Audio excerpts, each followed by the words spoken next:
तो कैसे हैं आप लोग। बहुत दिनों बाद हम यूट्यूब पे आए हैं। आज यूट्यूब पे आने का एक खास मकसद ये है कि आज हम लोग फिजिक्स का एक टॉपिक पढ़ेंगे, न्यूटन के नियम, है ना। न्यूटन के जो लॉ हैं वो हम लोग पढ़ेंगे। फिजिक्स का आप देखेंगे तो फिजिक्स में न्यूटन का बड़ा योगदान है ना।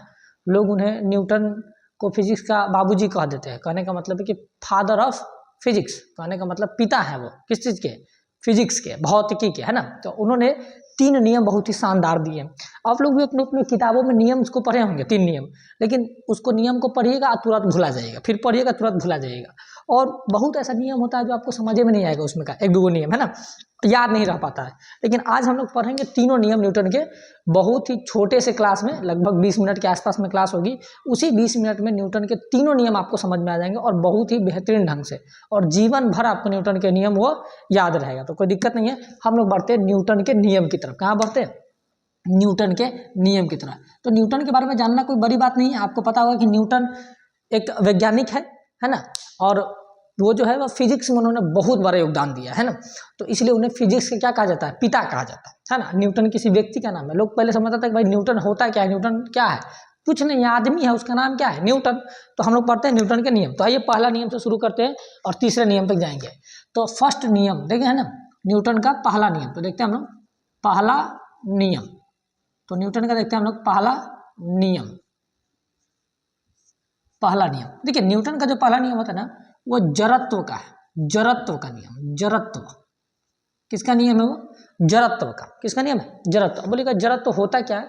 तो जड़त्व बड़ा सिंपल सा चीज होता है। जड़त्व को समझिए। जड़त्व का मतलब होता है कि वैसी अवस्था जिस अवस्था को हम बदलना नहीं चाहते उसे जड़त्व कहते हैं। अब बोलिएगा ये क्या चीज हो गया? तो कुछ नहीं, बड़ा सिंपल सा है। देखिए, जैसे मान लीजिए कि कोई व्यक्ति बैठा हुआ है ना, बैठा हुआ है। तो जब बैठा हुआ है व्यक्ति, तो उसको आप उठाइएगा तो उठेगा नहीं। वो कहेगा कि ना, हम ना उठेंगे, क्योंकि हमको उठने का मन नहीं कर रहा है। कोई व्यक्ति सोया हुआ है और सुबह में उसको 5 बजे जाकर उठाइए, उठ चल पानी ढोक दे तेरा मुंह पर, वो आपको मार देगा। कहेगा कि भाई सोए हुए उठाओ नहीं, क्योंकि वो सोया हुआ है, उसको उठने का मन नहीं कर रहा, क्योंकि वो सूतने वाला जड़त्व में है। तो अपना जड़त्व अवस्था चेंज करना नहीं चाहता है।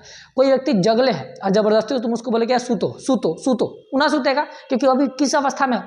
जगने की अवस्था में, यानी कि जगने के जड़त्व में। कुछ समझ में बात आ रहा है कि नहीं आ रहा है? तो जड़त्व भी 2 प्रकार के होते हैं, है ना। एक होता है गति का जड़त्व। किसका जड़त्व? गति का, गति का जड़त्व। और एक होता है विराम का जड़त्व। किसका जड़त्व? विराम का जड़त्व। जड़त्व का मतलब बता दिए हैं, ऐसी अवस्था जो आदमी बदलना नहीं चाहता है ना। अब 2 तरह के। अब कोई व्यक्ति गति में है। गति कहने का मतलब कि अगर कोई दौड़ रहा है, या फिर मान लें कि बाइक है, तो बाइक चल रहा है, तो चल रहा है मतलब क्या कर रहा है? गति कर रहा है। तो जब ये बाइक गति कर रहा है तो वो किस जड़त्व का काम कर रहा है? गति का जड़त्व, क्योंकि वो चल रहा है तो गति का जड़त्व। अब जब ये उसमें ब्रेक मारिएगा ना, तो वो रुकना नहीं चाहता, वो रुकना नहीं चाहता, वो रुकने का हमेशा विरोध करेगा। इसलिए कभी आप देखेंगे गाड़ी आप मारते होंगे इस लंग ब्रेक, तो थोड़ा दूर आगे जाके वो रुकता होगा। ये नोटिस किया कि नहीं किए? ऐसा नोटिस किया, कभी गाड़ी को आप ब्रेक मारेंगे ना, तो जिस जगह आप ब्रेक मारते हैं एग्जैक्ट गाड़ी उस जगह रुकता नहीं है। क्यों नहीं रुकता है? क्योंकि वो किस क्या नियम का फॉलो कर रहा है? गति के जड़त्व के नियम, यानी कि उसको चलते रहने में पसंद है, रुकना पसंद नहीं है। अब एक होता है विराम का जड़त्व। अभी क्या है? तो विराम का जड़त्व का मतलब कोई व्यक्ति विराम की अवस्था में है, मतलब आराम कर रहा है, वो भी आया है एकदम बैठ के आराम से कर रहा है, कुर्सी पे एकदम ऐसे पलथी मार के एकदम बैठल है एकदम। अब उसको उठा के कहिएगा चल चल, वो कहेगा ना जाएंगे, हमको नहीं मन करा जाने का। क्यों? क्योंकि वो किस जड़त्व में कम है? विराम के जड़त्व में है। तो जड़त्व समझ में आ गया? बड़ा सिंपल है। जड़त्व का मतलब क्या होता है? जो अपनी अवस्था को चेंज नहीं करना चाहता है। कितने प्रकार के? 2 प्रकार के। एक गति का जड़त्व, जो गति कर रहा है, हमेशा गति सोचता है कि हम चलते रहे, है ना। या फिर मान लें कि कोई जहाज उहाज हो गया, वो गति कर रहा है, तो उसको रहेगा कि भाई गति करते रहे, वो रुकेगा तो धाए से नीचे गिर जाएगा। तो गति के जड़त्व का है। विराम का जड़त्व का मतलब क्या? अगर रुका है तो वो सोचेगा कि हम रुके रहें, अपनी अवस्था चेंज ना करें, है कि नहीं? जैसे समझिएगा 2 बातों को। एक मान लीजिए कि छोटा बच्चा है, समझिए एक बहुत ही छोटा बच्चा है, बहुत छोटा बच्चा अभी बैठ के यहाँ पे खेल रहा है ना, बहुत छोटा बच्चा है बैठ के खेल रहा है, ठीक है। और इसी के बगल में इसके पिता बैठे हुए हैं, इसके पिता बैठे हुए हैं, ये इसको देख रहा है कि भाई खेल रहा है ना। ये दूसरा कोई नहीं है, सुशील है, और सुशील का बेटा है ये, है ना, सुशीलवा का बेटा है ये, बैठ के खिला रहा है। अब देखिएगा इस बच्चा का मन बैठ के खेलने के लिए है। किसके लिए है? बैठ के हम खेले। अगर आप आइएगा कि हम बच्चा को उठाएं, तो उसका मन नहीं होगा उठने का, क्योंकि वो किस अवस्था में है, विराम के जड़त्व की अवस्था में, तो उसको उठने का मन नहीं होगा। लेकिन चूंकि आप उससे ज़्यादा ताकतवर है बच्चे से, है ना, इसलिए आप उसको उसे उठाइएगा, गोदी में से खिलाने लगिएगा, बाबू बाबू, उसको मन हो या ना हो, उसका मन हो या ना हो, उसको क्या कीजिएगा, आप उठा के खिलाइएगा। लेकिन उसी के बगल में उसका बाबू बैठा होगा, वो भी तो जड़त्व की अवस्था में। अब आप उसको उठा के खिलाइएगा, बाबू बाबू बाबू, उठबे ना करेगा आपको, क्यों? क्योंकि ये क्या है, भारी है। तो जड़त्व में एक चीज क्या होता है कि भारी पे जड़त्व काम करता है, हल्का पे जड़त्व काम नहीं करेगा। यानी कि ये बचवा हल्का था, इसको अवस्था था कि हम विराम में हैं, विरामे में रहे, नहीं रह पाया, उठा के उसको खिला दिया लोग बाबू बाबू, क्योंकि ये हल्का था। उसी के बगल में उसका बाबू था सुशीलवा, उसको उठा नहीं पाया। क्यों नहीं उठा पाया? क्योंकि ये भारी है। तो ये भी नियम काम करता है कि अगर जड़त्व हल्का है तो उस पर जड़त्व का नियम कम काम करेगा, अब भारी है तो ज्यादा काम करेगा। तो आई होप कि न्यूटन का पहला नियम आपको समझ में आ गया होगा, जड़त्व का नियम। किसका नियम है? जड़त्व का नियम। कोई दिक्कत है न्यूटन के नियम में? बोलेगा न्यूटन का पहला नियम क्या है, तो न्यूटन का नियम जड़त्व का नियम। कौन सा? जड़त्व। जड़त्व क्या है? तो ऐसी अवस्था जो आदमी बदलना नहीं चाहता है कि नहीं, बदलना नहीं चाहता। आप भी देखते होंगे कभी कभी आप सोए हुए हैं, तो अगर आपको कोई उठाएगा, आप उठना नहीं चाहते हैं, कहते हैं कि ना सूतल रहने दीजिए, सूतने, उठने का मन नहीं करता। क्यों नहीं करता है? क्योंकि आप सूतने की अवस्था में, कहने का मतलब विराम की जरूरतों में है, इसलिए आपको उठने का मन नहीं करता है। अगर कोई दौड़ रहा है, उसको अभी दौड़ नहीं दीजिए, वो दौड़ने की अवस्था में, कोई दिक्कत, क्योंकि उसका वो जरूरत होता है, तो अपनी अवस्था चेंज करना नहीं चाहता। अब आइए दूसरा देखते हैं, न्यूटन का दूसरा नियम। तो दूसरा नियम देखते हैं, दिख रहा है कि नहीं दिख रहा है जी, बताइएगा। दूसरा नियम, दूसरा नियम बड़ा सिंपल है नियम। दूसरा नियम जो है बल का समीकरण। किसका है? बल का समीकरण। किसका समीकरण? बल का, बल का समीकरण। अब कहिएगा ये बल का समीकरण क्या है? तो उन्होंने तीसरा नियम यही देवे किया है, कहा है कि बल के समीकरण। अब बल क्या होता है? देखो बड़ा सिंपल सा चीज होता है बल। अब बचपन में खूब रटते आते होंगे कि भाई बल जो होता है किसी वस्तु को धक्का देना, खींचना, उठाना, ये सब क्या है? बल है। लेकिन हम आपसे एक छोटा सा सवाल पूछेंगे कि उसका जवाब आप दीजिएगा कि बल अगर हम किसी वस्तु पर लगाते हैं तो क्या ये जरूरी है कि उस वस्तु में परिवर्तन आ जाए? क्या ये, मान लीजिए कि अगर हम बल लगाए, जैसे ये मार्कर है, तो इस मार्कर को हम इसे रखे हुए हैं, हम इस पर बल लगाए तो ये मार्कर उठ गया, उठ गया, और इधर हम रख लिए इसको। तो अगर हम बल लगाए तो इस वस्तु में परिवर्तन आया है कि नहीं आया है? आया है। तो मेरा ये सवाल है, क्या ये बात जरूरी है कि हम जब भी बल लगाएंगे तो वस्तु में परिवर्तन आएगा? तो बहुत सारे लोगों का कहना होगा हाँ जरूरी है, क्योंकि आप बल लगेगा तो वस्तु में परिवर्तन होगा। लेकिन कुछ लोगों का कहना होता है कि नहीं, जरूरी नहीं है कि आप बल लगेगा तो वस्तु में परिवर्तन होगा ही होगा। और ये दूसरा ही ऑप्शन सही है कि जरूरी नहीं है कि आप बल लगाइएगा तो वस्तु में परिवर्तन हो। जैसे ये दीवार है ना, अब इसको हम धक्का मार रहे हैं जोर से, पूरा एकदम दम लगा के धक्का मारे, क्या ये दीवार गिर जाएगा? बताइए, गिर जाएगा दीवार? ना गिरेगा। ये दीवार गिरेगा? नहीं गिरेगा। क्यों नहीं गिरेगा? क्योंकि ये मजबूत है। इसका मतलब हम बल नहीं लगाए, बल लगाए थे, बल नहीं लगाए थे, पूरा दम से लगाए थे, पूरा बल लगाए थे, लेकिन गिरा नहीं है। यानी कि जरूरी नहीं है कि हम बल लगाएंगे तो वस्तु में परिवर्तन आए। दीवार में परिवर्तन कहाँ आया? बल लगा दिए तो नहीं आएगा। तो बात समझ में आ रही है? बल किसे कहते हैं? ये कन्फर्म है बात कि हाँ किसी वस्तु को खींचना, धक्का देना, उठाना बल कहलाता है। लेकिन उसमें एक चीज और जुड़ेगा कि बल जब लगता है तो जरूरी नहीं है कि वस्तु में परिवर्तन आए। ये एक लाइन उसमें ऐड होगा, तब जाकर बल का डिफिनेशन समझ में आएगा। तो बल किसे कहते हैं समझ में आ गया। तो दूसरा नियम किसका दिया था न्यूटन? बल का। किसका दिया था? बल का, कि बल के समीकरण का नियम है, बल के समीकरण का नियम है। अब देखिए जानबूझ के इसमें ना इंग्लिश घुसाता है, जानबूझ के, ताकि लड़का पागल हो जाए। क्या हो जाए? लड़का पागल। इसमें जानबूझ के लिखा हुआ है क्या? एफ। क्या लिखा हुआ बाबू? एफ बराबर एम ए। क्या लिखा हुआ है? एफ बराबर एम ए, जानबूझ के लिखा हुआ है। अब लड़का देख के डरा जाता है कि भाई क्या ही इंग्लिश आ गया इसमें, फिजिक्स के नाम पे लड़का, इसलिए साइंस के नाम पर डराया रहता है, ऊपर से उसमें ABCD ये सब लिख के और उसको डरा देता है, दूर से डर जाता है कि भाई फिजिक्स है, बहुत खतरनाक चीज हो गया। अब देखिए जानबूझ के लिख रहा है एफ बराबर एम। अब लड़का सोच में पड़ जाएगा भाई एफ बराबर एम होता क्या है, एकदम कंफ्यूज याद रहेगा। कोई दिक्कत नहीं, बहुत सिंपल सा चीज होता है। देखिए समझिए, यहाँ पे ये एफ है, एफ का मतलब कुछ नहीं है। बल का इंग्लिश अगर घुमाइएगा तो बल का इंग्लिश क्या होता है? फोर्स। नहीं कहता है कि मारेंगे एक फोर्स सूझ जाएगा, फोर्स लगा के मारेंगे तो उसे क्या बोलते हैं? बल। और दूसरा है बराबर, तो बराबर का मतलब सबको पता होगा। उसके बाद लिखा हुआ एम और ए। अब एम ए का मतलब क्या था, एम ए का मतलब मास। अब कहेगा मास मतलब द्रव्यमान, मास मतलब क्या, द्रव्यमान। पूरा लड़का केमिस्ट्री पढ़ जाता है, द्रव्यमान पूरा केमिस्ट्री लेकर पढ़ जाएगा, लेकिन उसको द्रव्यमान का सही मतलब पता नहीं होता। उसको पता होगा द्रव्यमान केमिस्ट्री में आएगा, लेकिन द्रव्यमान का सही मतलब नहीं होता है। देखिए समझिए बात, यहाँ पे हम लोग साइंस पढ़ने आए, ना कि हिंदी पढ़ने आए। साइंस की भाषा अलग होती है, इंपॉर्टेंट होता है उसका भाषा, उसका शब्द। द्रव्यमान का दूसरा कोई मतलब नहीं, इसका मतलब भार होता है। क्या होता है, भार, यानी कि किसी भी वस्तु का भार। जैसे इस मार्कर को ही समझिए, जब इस मार्कर पे हम बल लगाए हैं तो पहला तो एफ यानी कि बल लगाए तो एफ, और दूसरा क्या है, इस मार्कर का कुछ ना कुछ द्रव्यमान होगा। कहने का मतलब इस मार्कर का कुछ ना कुछ वेट होगा ना जी, 100 ग्राम हो, 1 ग्राम हो, 2 ग्राम हो, 5 ग्राम हो, 10 ग्राम हो, कितना भी होगा ना। तो देखिए ये लगा एफ यानी कि एफ, अब बराबर क्या कर लिए एम ए, क्या मतलब मास यानी कि द्रव्यमान। द्रव्यमान को क्या कहते हैं, भार। लेकिन द्रव्यमान पढ़ पढ़ के पगलाइल रहता है कि द्रव्यमान द्रव्यमान, उसको समझ में नहीं आता द्रव्यमान का मतलब क्या है। द्रव्यमान का मतलब क्या, भार। बड़ा सिंपल सा बात है, द्रव्यमान का मतलब भार, यानी कि जब भी हम कोई बल लगाते हैं तो उस वस्तु में कुछ ना कुछ भार जरूर होगा। तो वही लिख दिया है, एफ बराबर एम बटा सॉरी बटा बोल दिएगा जी, एफ बराबर एम ए, यानी कि फोर्स बराबर द्रव्यमान। कोई दिक्कत नहीं होना चाहिए इसमें। तो बल के समीकरण का नियम क्या यहाँ समझ में आ गया, दूसरा नियम। तो यही न्यूटन का दूसरा नियम। तीसरा नियम बड़ा इजी है, न्यूटन का तीसरा नियम, तीसरा नियम ऑफ न्यूटन है ना, तीसरा नियम, तीसरा लॉ, तीसरा नियम। तीसरा नियम समझेंगे बाबू बहुत ध्यान से। तीसरा नियम कोई दिक्कत नहीं होगा। तीसरा नियम जो है ना वो क्रिया प्रतिक्रिया। किसका नियम है बाबू, क्रिया, किसका नियम है, सुनिएगा ध्यान से, क्रिया प्रतिक्रिया, प्रतिक्रिया। न्यूटन का जो तीसरा नियम है वो क्रिया प्रतिक्रिया पर आधारित है।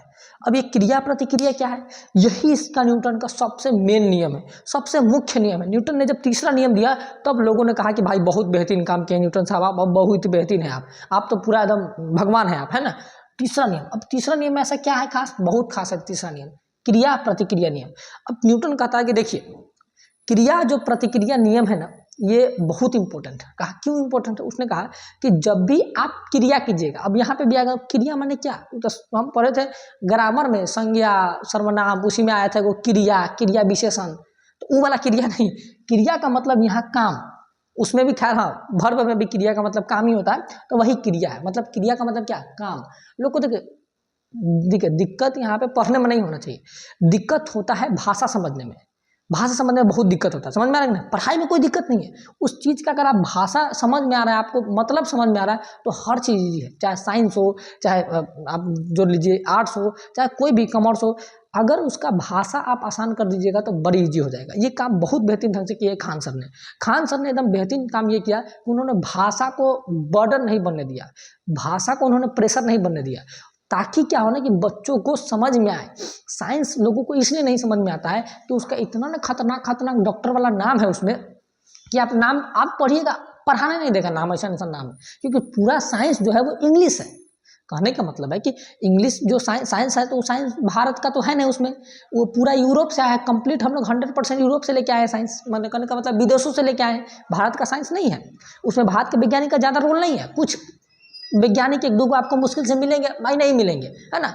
आपको एक दो को वैज्ञानिक मिल जाएंगे भारत के, बाकी जाते भारत के वैज्ञानिक नहीं है। सब कहाँ के वैज्ञानिक है, सब यूरोप के वैज्ञानिक है, कोई दूसरे देश के वैज्ञानिक है, कोई ऑस्ट्रेलिया है, कोई अमेरिका है, दूसरे देश है, कोई यूरोप है। तो इसलिए क्या होता है ना कि वो अपना भाषा का इस्तेमाल करेंगे, वो अपने भाषा में नाम रखेंगे। अब भारत का रहता तो भारत अपना भाषा में नाम रखता है कि ना, और उसके भाषा में है तो उसके भाषा में नाम रख देता, लिखता नाम माइटोकॉन्ड्रिया। अब माइटोकॉन्ड्रिया लिख दिया तो माइटोकॉन्ड्रिया का नाम किसके भाषा में दिया गया, वो लोग अपना भाषा में दिया। हम लोग रहते तो हम लोग अपना भाषा में उसका नाम देते। नहीं समझ में गया कि किस भाषा में, हम लोग अपना भाषा में नाम देते, तो दिक्कत होता है नाम पे, इसलिए याद नहीं हो पाता है। तो खान सर ने बहुत बेहतरीन काम किया कि उन्होंने नाम को ही कहा कि रुक थोड़ा नाम के हम वाट लगा देते हैं। नाम को उन्होंने क्या किया है कि आसान कर दिया। मतलब कहने का मतलब है कि नाम आसान नहीं किया, भाषा को आसान कर दिया। जो भाषा, जैसे अब यहाँ पे द्रव्यमान था, द्रव्यमान बहुत आदमी को खोलता था कि द्रव्यमान क्या है, आसान हो गया। भार, क्रिया, क्रिया माने क्या होता है? काम। अब प्रतिक्रिया, प्रतिक्रिया का मतलब जब भी आप कोई काम कीजिएगा तो उसका कुछ ना कुछ इफेक्ट, कुछ ना कुछ उसका वापस आप पे प्रतिक्रिया पड़ेगा ही पड़ेगा। अब बोलेगा ये कैसे हो गया? तो ये बिल्कुल हुआ। जैसे समझिए कि बंदूक है, ये क्या है? बंदूक है।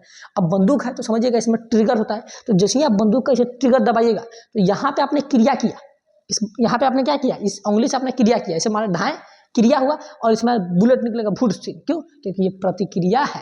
क्या है ये? प्रतिक्रिया। आपने क्रिया किया, प्रतिक्रिया निकला। कहने का मतलब क्रिया प्रतिक्रिया, जो भी आप काम कीजिएगा उसका क्रिया कीजिएगा, उसका प्रतिक्रिया आना निश्चित है और आएगा ही आएगा। यही बात किसने कहा? न्यूटन ने। अब कहा कि सबसे ज्यादा काम आता है चलने में। किसमें काम आता है? चलने में। इंसान जो चलता है ना उसमें क्रिया प्रतिक्रिया का नियम सबसे पहले आता है। बोलिएगा ये कैसे हो गया? तो उन्होंने कहा कि देखिए, जैसे मान लो कि हमको देख लीजिए, हमको ले लीजिए, हम है 51 किलो के, है ना, 50-51 किलो का है, तो 51 किलो के हम, समझिए बात है यहाँ पे, 51 किलो के, कितना किलो के हैं? 51 kg। जब हम 51 kg के है ना, तो जब हम अपना जमीन पर लात धरेंगे धाएं, तो जब हम अपना जमीन पर लात रखेंगे तो लात हम कितना किलो रखेंगे? 51 किलो। कम नहीं रखेंगे क्योंकि मेरा भार कितना है? 51 किलो। तो हम जमीन पर लात रखेंगे तो कितना किलो लात रखेंगे? 51 किलो। तो जमीन का भी ये रिस्पॉन्सिबिलिटी है कि वो 51 किलो भी ऊपर मारे। नहीं समझ में आया? जैसे 51 किलो हम लात धरे तो जमीन भी कितना किलो मारेगा? 51 किलो। यानी कि क्रिया हम कितना किलो किए? 51 किलो का। तो जमीन भी ऊपर से कितना किलो देगा हमको? 51 किलो। तभी हमारा दूसरा पैर उठता है, फिर 51 किलो, फिर 51 किलो, फिर 51 किलो, और हम लोग चल पाते हैं। कुछ समझ में बात आ रहा है कि नहीं?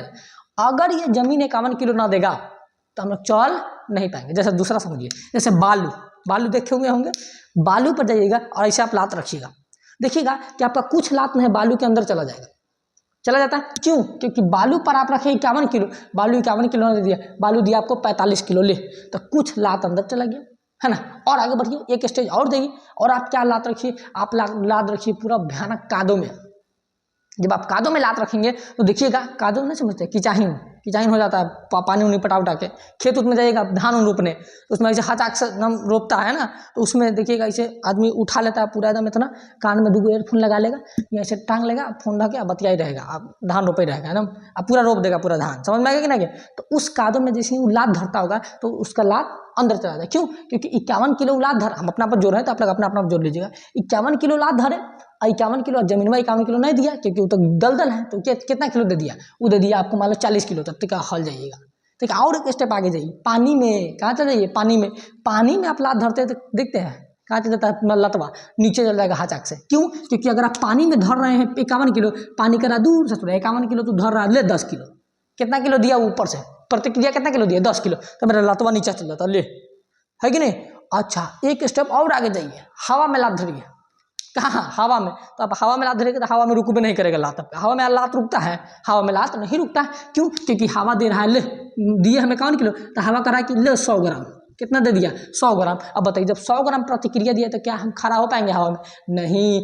अगर हवा हमको 51 किलो का 51 किलो प्रतिक्रिया दे तो हम हवा में चलेंगे।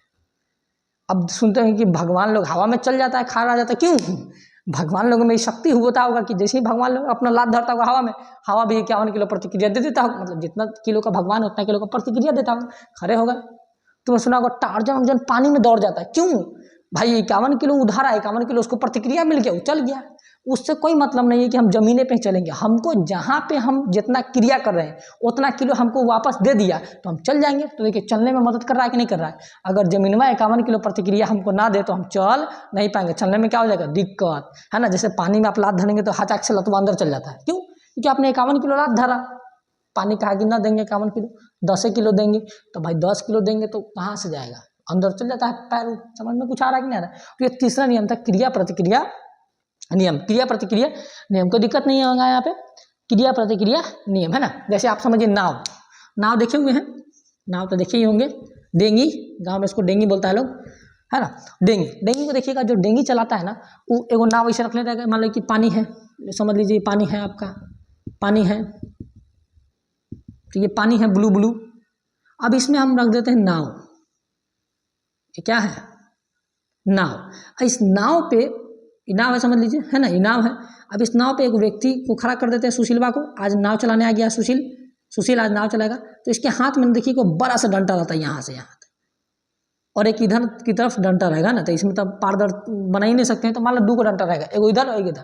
तो देखिएगा नाव वाला क्या करता है ना, इस डंटावा से पहले क्रिया ऐसे देता है, क्रिया, क्या दिया, क्रिया मैंने काम किया डंडा से, और नाव प्रतिक्रिया देता है तो आगे बढ़ जाता है धुईं, फिर क्रिया दिया और फिर नाव क्या देगा, प्रतिक्रिया, तो फिर आगे बढ़ जाएगा धुईं।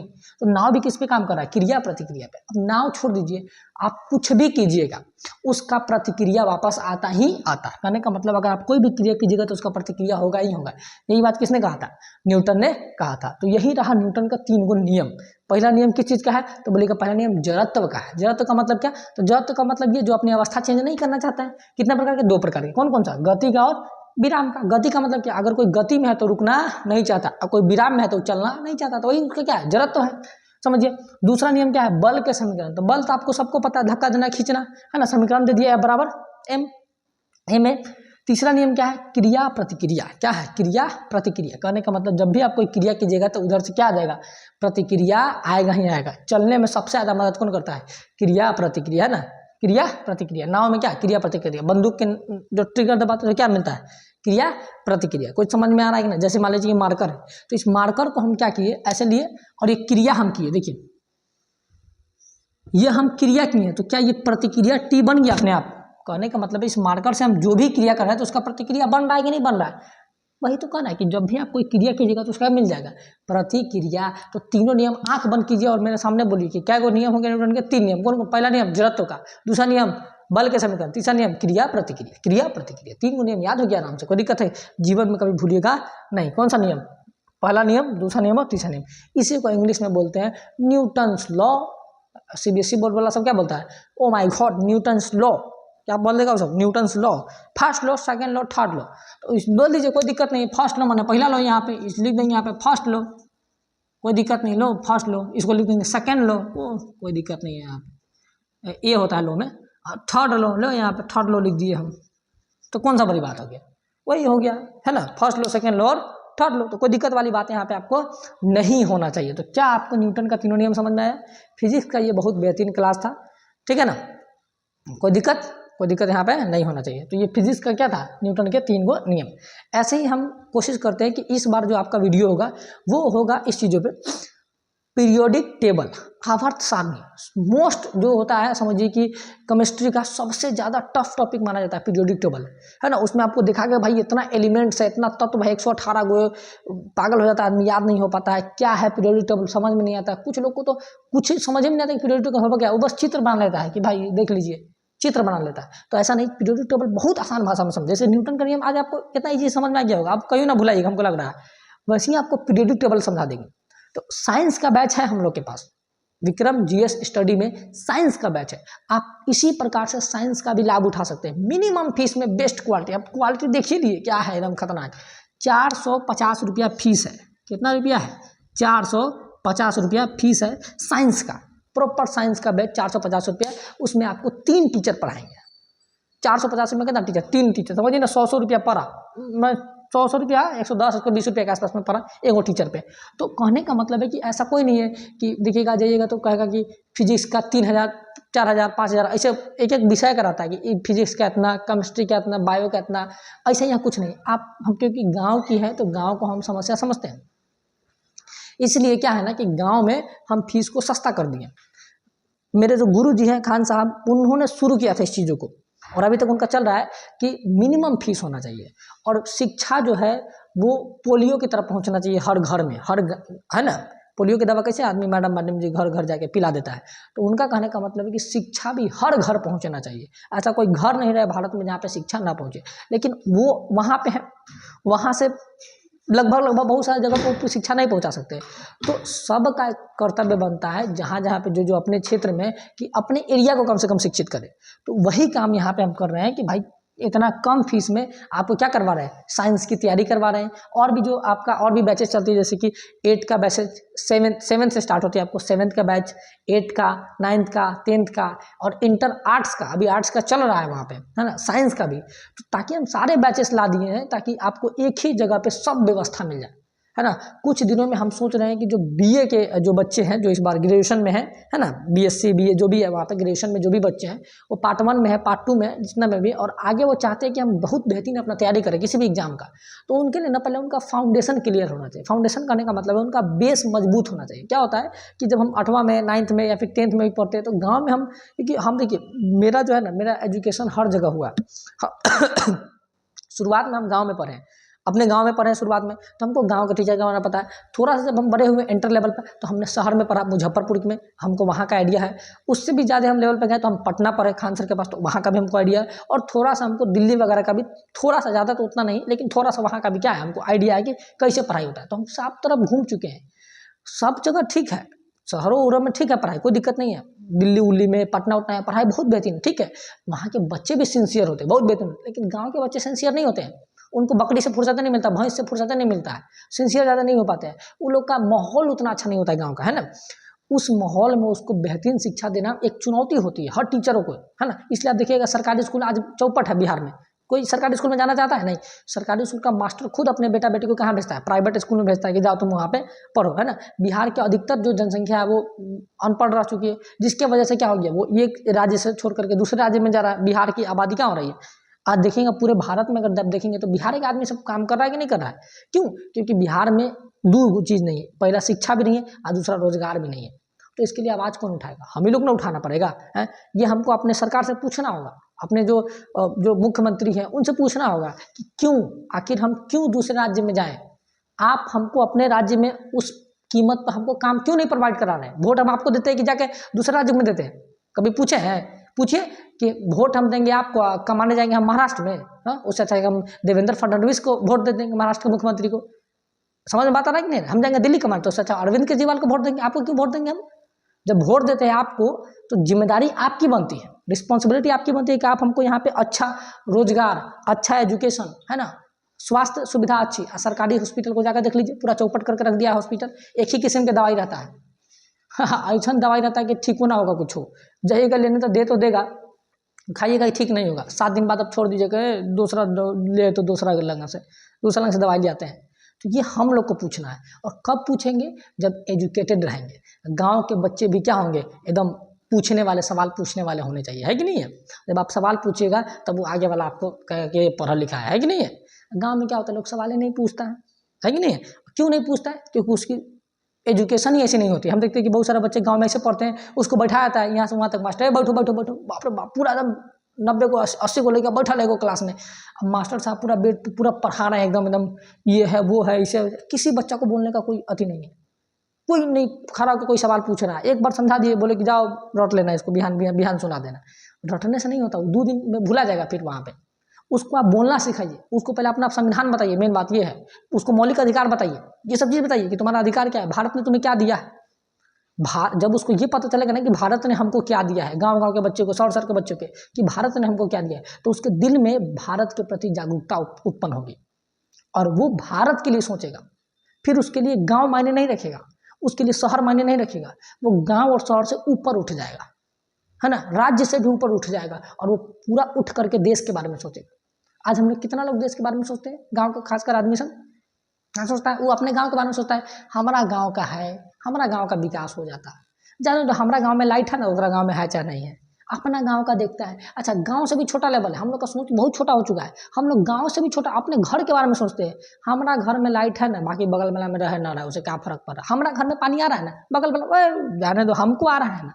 इतना छोटा सोच रह गया है हम लोग का। रहते कहाँ पे हम लोग? भारत ऐसे देश में जहाँ पे स्वामी विवेकानंद, ईश्वर चंद्र विद्यासागर ऐसे व्यक्ति हुए हैं, है कि नहीं है? स्वामी विवेकानंद कहते हैं कि जो कर्महीन ज्ञान है ना, कर्महीन जो ज्ञान है, कर्महीन जो शिक्षा है, उसका कोई महत्व नहीं है। यानी कि आपके पास शिक्षा है और उस शिक्षा से आपने कोई कर्म नहीं किया तो कोई महत्व नहीं है आपके शिक्षा का, है कि नहीं? तो ये चीज़ें आपको गांव में लेना होगा। और कब होगा? जब हर एक टीचर अपने बच्चों को समझाएगा कि देखो देश क्या है, राष्ट्र क्या है ना, व्हाट इज नेशन, नेशन के बारे में बताएगा, राष्ट्र के बारे में बताएगा। पहले प्राथमिकता होना चाहिए कि भारत के बारे में उनको जानकारी दी जाए।